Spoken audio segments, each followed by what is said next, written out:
कृष्णो रक्षतु मां चराचरगुरु कृष्णं नमस्ये सदा। कृष्णेनैव सुरक्षितोऽहमसकृत् कृष्णाय दत्तं मन कृष्णादेव समुद्भवो मम विभो। कृष्णस्य दासोऽस्म्यहं कृष्णे भक्तिरजञ्जलास्तु भगवन् हे कृष्ण तुभ्यं नमः। पीताम्बरं करविराजितशङ्खचक्रकौमोदगी सरसिजं करुणासमुद्रं राधासहायमधिसुन्दरमन्दहासं वातालयेशमनिशं हृदि भावयामि। श्रीगुरुवायुरपा शरणं। गुरुर्ब्रह्मा गुरुर्विष्णु गुरुर्देवो महेश्वर गुरुः साक्षात् परब्रह्म तस्मै श्रीगुरवे नमः। ॐ नमो भगवते वासुदेवाय। अथ दशमोऽध्यायः। सूतोवाच स एवमनुभूयेदं नारायणविनिर्मितं वैभवं योगमायायास्तमेव शरणं ययौ। प्रपन्नोऽस्म्यङ्घ्रिमूलं ते प्रपन्नाभयदं हरे। यन्मायया विविबुधा मुह्यन्ति ज्ञानकाशया। सूतोवाच तमेवं निभृतात्मानं वृषेण दिवि पर्यटन् रुद्राण्या भगवान् रुद्रो ददर्श स्वगणैर्वृता। अधोमादमृषिं वीक्ष्य गिरीशं समभाषत। पश्येमं भगवन् विप्रं नभृतात्मेन्द्रियाशयम् न भृदोदझषव्रादं वादापाये यथार्णवं। कुर्वस्य तपसः साक्षात् संसिद्धिं सिद्धितो भवान्। श्रीभगवानुवाच नैवेच्छत्याशिषः क्वापि ब्रह्मर्षिर्मोक्षमप्युत भक्तिं परां भगवति लब्धवान् पुरुषे व्यये। अथापि संवदिष्यामो भवान्येतेन साधुना अयं हि परमो लाभो नृणां साधुसमागमा। सूतोवाच इत्युक्त्वा तमुपेयाय भगवान् स सदां गति ईशानः सर्वविद्यानामीश्वरः सर्वदेहिनां। तयोरागमनं साक्षादीशयोर्जगदात्मनो न वेदरुद्धधे वृत्तिरात्मानं विश्वमेव च। भगवांस्तदभिज्ञाय गिरीशो योगमाययाम् आविशत्तद्गुहाकाशं वायुच्छिद्रमिवेश्वर। आत्मन्यपि शिवं प्राप्तं तडित्पिङ्गजडाधरं रक्षं दशभुजं प्रांशुमुद्यन्तमिव भास्करं। व्याघ्रचर्माम्बरधरं शूलखड्वाङ्गचर्मभिः अक्षमालाडमरुग कपालासि धनुः सह। बिभ्राणं सहसा भादं विचक्ष्य हृदि विस्मिता किमिदं कुत एवेदि समाधिर्विरतो मुनि। नेत्रे उन्मील्य ददृशे सगणं सोमयागदं रुद्रं त्रिलोकैकगुरुं ननाम शिरसा मुनि। तस्मै सपर्यां व्यदधात् सगणाय सहोमया स्वागतासनपाद्यार्घ्य गन्धस्रग्धूपदीपगैः। आह चात्मानुभावेन पूर्णकामस्य ते विभो करवाम किमीशान येनेदं नर्वृतं जगत्। नमः शिवाय शान्ताय सत्त्वाय प्रमृडाय च रजोजुषेऽप्यघोराय नमस्तुभ्यं तमोजुषे। सूतोवाच एवं स्तुत स भगवानादिदेव सदां गति परितुष्टः प्रसन्नात्मा प्रहसंस्तमभाषत। श्रीभगवानुवाच वरं वृणीष्व नः कामं वरदेशा वयं त्रया अमोघं दर्शनं येषां मर्त्यो यद्विन्दते मृदं। ब्राह्मणा साधवः शान्ता निस्सङ्गा भूतवत्सला एकान्तभक्ता अस्मासु निर्वैरा समदर्शिना। सलोकालोकपालास्तान् वन्दन्त्यर्चन्त्युपासते अहं च भगवान् ब्रह्मा स्वयं च हरिरीश्वर। न ते मय्यच्युतेजे च भिदामण्वभिचक्षते नात्मनश्च जनस्यापि तद्युष्मान्वयमीमहि न ह्यं मयानि तीर्थानि न देवांश्चेदनोज्झिता ते पुनन्त्युरुकालेन यूयं दर्शनमात्रदा ब्राह्मणेभ्यो नमस्यामो येऽस्मद्रूपं त्रयीमयं बिभ्रत्यात्मसमाधानतप स्वाध्यायसंयमये श्रवणाद्दर्शनाद्वापि महापातकिनोऽपि वा शुद्धेरन्नन्द्यजाश्चापि किमु सम्भाषणादिभिः सूतोवाच इति चन्द्रललामस्य धर्मगुह्योपबृंहितं वचोमृदायनमृषिर्नातृप्यत्कर्णयो पिबन् स चिरं मायया विष्णोर्भ्रामिदः कर्षितो भृशं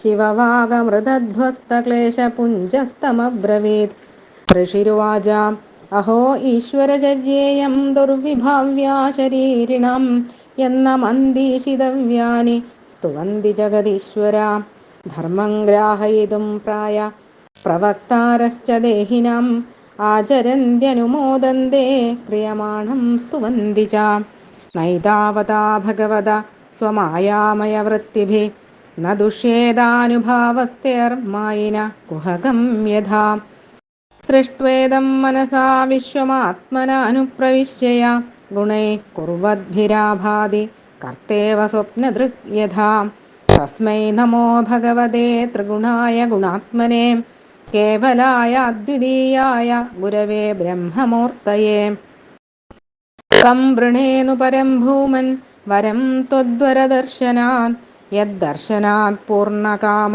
सत्यकामः पुमान् भवेत् वरमेकं वृणेधापि पूर्णात् कामाभिवर्षणात् भगवत्यच्युतां भक्तिं तत्परेषु तथा त्वयि सूतोवाच इत्यर्चितोऽभीष्टुतश्च मुनिना सूक्तया गिरा तमाह भगवान् शर्वया चाभिनन्दिता कामो महर्षे सर्वोऽयं भक्तिमां त्वमधोक्षजे आकल्पान्ताद्यशः पुण्यमजरामरता तथा ज्ञानं त्रैकालिकं ब्रह्मन् विज्ञानं च विरक्तिमद् ब्रह्मवर्चस्विनो भूयान् पुराणाचार्यतास्तु ते सूतोवाच एवं वरान् समुनये दत्त्वा गात्रक्ष ईश्वर देव्यै तत्कर्म कथयन्ननुभूतं पुरा मुना सोऽप्यवाप्तमहायोगमहिमा भार्गवोत्तम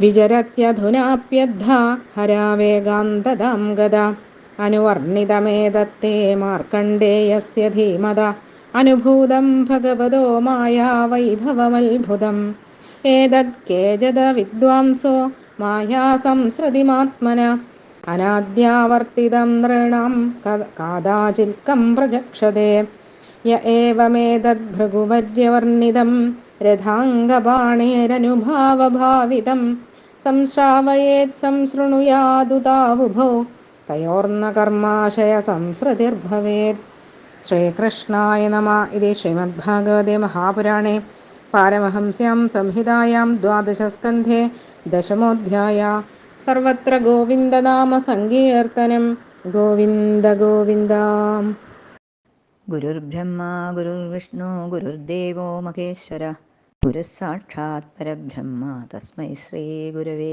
नमः सदाशिवसमारम्भां शङ्कराचार्यमध्यमाम् अस्मदाचार्यपर्यन्तां वन्दे गुरुपरम्पराम् पीताम्बरं करविराजितशङ्खचक्र कौमोदगी सरसिजं करुणासमुद्रं राधासहायमतिसुन्दरमन्दहासं वादालयेशमनिशं हृदि भावयामि श्रीगुरुवायूरप्पा शरणं कथामयीं भागवताभिधानां हरेदनुं दे चरितैस्तदीयै यथामतित्वल्परितोषकामस्तौमि प्रसीद अच्युतमारुदेश श्रीहरये नमः ഓം നമോ ഭഗവതേ വാസുദേവായ. ശ്രീമദ് ഭാഗവതം ദ്വാദശ സ്കന്ധം. അധ്യായം 10 മഹാമഹേശ്വര ദർശനമാണ് വർണ്ണിക്കേണ്ടത്.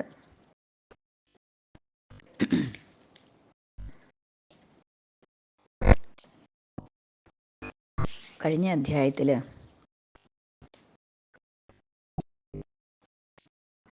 മാർക്കണ്ഡേയ മഹർഷിക്ക് ഭഗവാൻ മായ എന്താണ് എന്നുള്ളത് കാട്ടിക്കൊടുക്കുന്ന രംഗങ്ങളാണ്.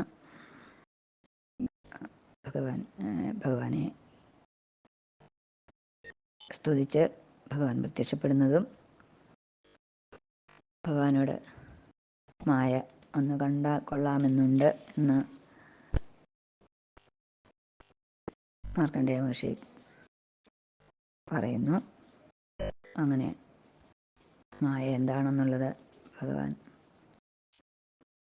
കാണിച്ചു കൊടുക്കുന്ന രംഗങ്ങളും മറ്റുമാണ് കഴിഞ്ഞ അധ്യായത്തിൽ വർണ്ണിച്ചത്. ഇങ്ങനെ ഈ അധ്യായത്തിൽ പറയാണ്,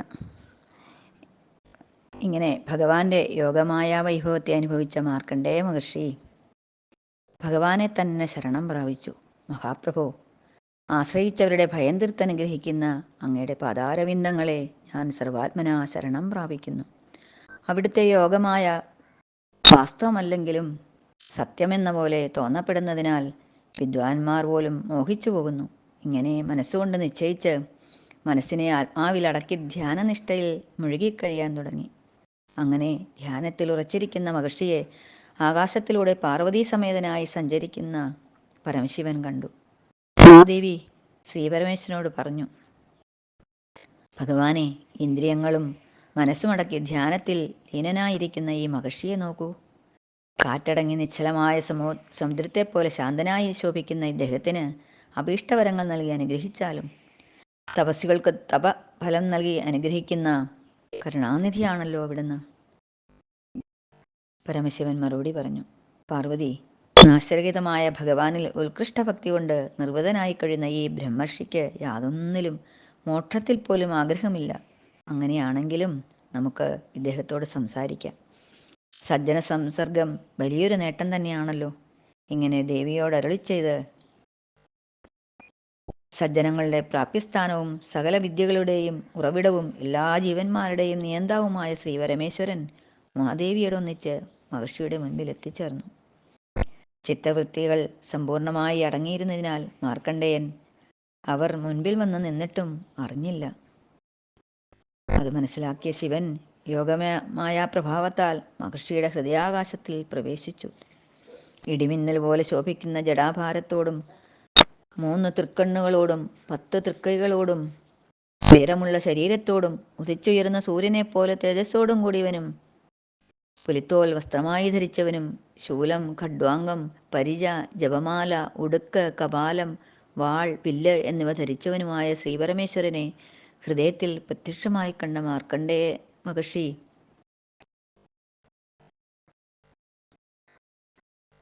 ആശ്ചര്യത്തോടെ സമാധിയിൽ നിന്നുണർന്നു. കണ്ണുകൾ തുറന്നു. നേത്രേ ഉന്മീല്യദൃശേ സഗണം സോമയാഗതം രുദ്രം ത്രിലോകൈകഗുരും നനാമ ശിരസാ മുനി. നമ പാർവതീപതയേ. ഹര ഹര മഹാദേവ. മാദേവിയോടൊന്നിച്ച് തൻ്റെ മുൻപിൽ എഴുന്നള്ളി നിൽക്കുന്ന ത്രിലോകഗുരുവായ പരമശിവനെ സാഷ്ടാംഗം നമസ്കരിച്ചു. പാർവതീ പരമേശ്വരന്മാരെ സ്വാഗതം പറഞ്ഞ് സ്വീകരിച്ചു. അവർക്കിരിക്കാനായി ദർഭാസനം കൊടുത്തു. പാദ്യം, അർഘ്യം, ഗന്ധം, മാല്യം, ധൂപം, ദീപം എന്നിവയാൽ പൂജിച്ചു. പൂർണ്ണകാമനും സർവവ്യാപിയുമായ ഭഗവാനെ, ദാസനായ ഞാൻ നിന്തിരുവടിക്ക് എന്താണ് ചെയ്തു തരേണ്ടത് എന്ന് ചോദിച്ചു. അവിടുത്തെ സാന്നിധ്യത്താലാണല്ലോ ഈ പ്രപഞ്ചം ആനന്ദത്തിൽ മുഴുകുന്നത്. 3 ഗുണങ്ങൾക്കും അതീതനായതിനാൽ ആനന്ദസ്വരൂപനും സത്വഗുണത്തെ അംഗീകരിച്ചിരിക്കയാൽ ലോകത്തെ രക്ഷിക്കുന്ന വിഷ്ണുസ്വരൂപനായും രജോ ഗുണത്തെ സ്വീകരിച്ച് ലോകത്തെ സൃഷ്ടിക്കുന്ന ബ്രഹ്മാവായും തമോ ഗുണത്തിലൂടെ ലോക സംഹർത്താവായ രുദ്രസ്വരൂപിയുമായ അവിടത്തേക്ക് നമസ്കാരം.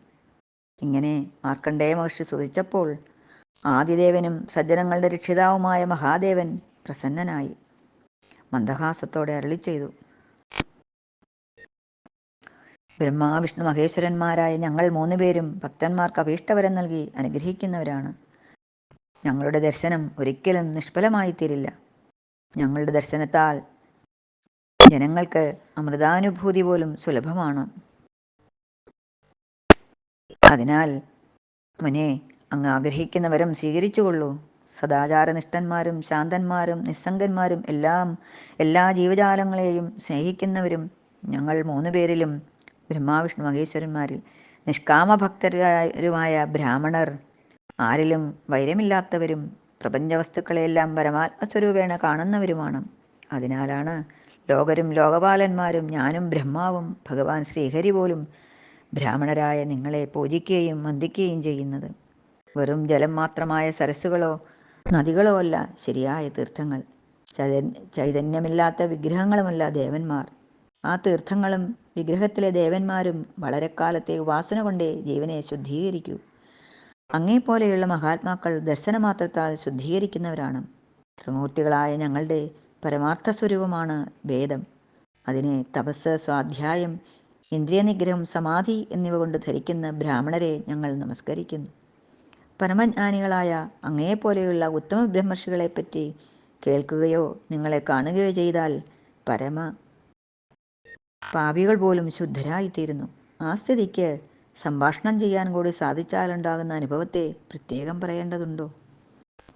ചന്ദ്രശേഖരനായ ഭഗവാന്റെ ധർമ്മരഹസ്യത്തെ പ്രകാശിപ്പിക്കുന്ന ഈ അരുൾമൊഴികൾ അമൃതപാനം പോലെ ആഹ്ലാദകരങ്ങളായിരുന്നതിനാൽ ഋഷിക്ക് അവ എത്ര കേട്ടിട്ടും മതിവന്നില്ല. വിഷ്ണുവിൻ്റെ മായയിൽ മുഴുകി പ്രളയജലത്തിൽ വളരെ കാലം കഷ്ടപ്പെട്ട മാർക്കണ്ഡേയ മഹർഷി പരമേശ്വരൻ്റെ അമൃതവാണികളാൽ ആശ്വസിക്കപ്പെട്ടവനായിട്ട് പറഞ്ഞു: ഭഗവാനെ, ഈശ്വരൻ്റെ ലീലകൾ ആശ്ചര്യകരങ്ങൾ തന്നെ. അവയുടെ താല്പര്യം ജീവന്മാർക്ക് ഊഹിക്കാൻ പോലും കഴിയില്ല. സർവേശ്വരനായ അവിടുന്ന് ദാസനായ എന്നെ സ്തുതിക്കുകയും വന്ദിക്കുകയും ചെയ്യുന്നുവല്ലോ.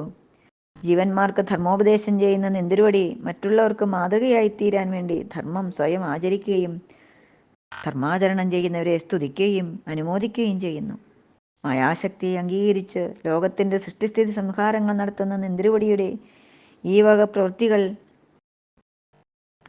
ഇന്ദ്രജാലക്കാരനായ അയാളുടെ മായ എന്ന പോലെ അങ്ങയെ ഒരു വിധത്തിലും ബാധിക്കില്ല.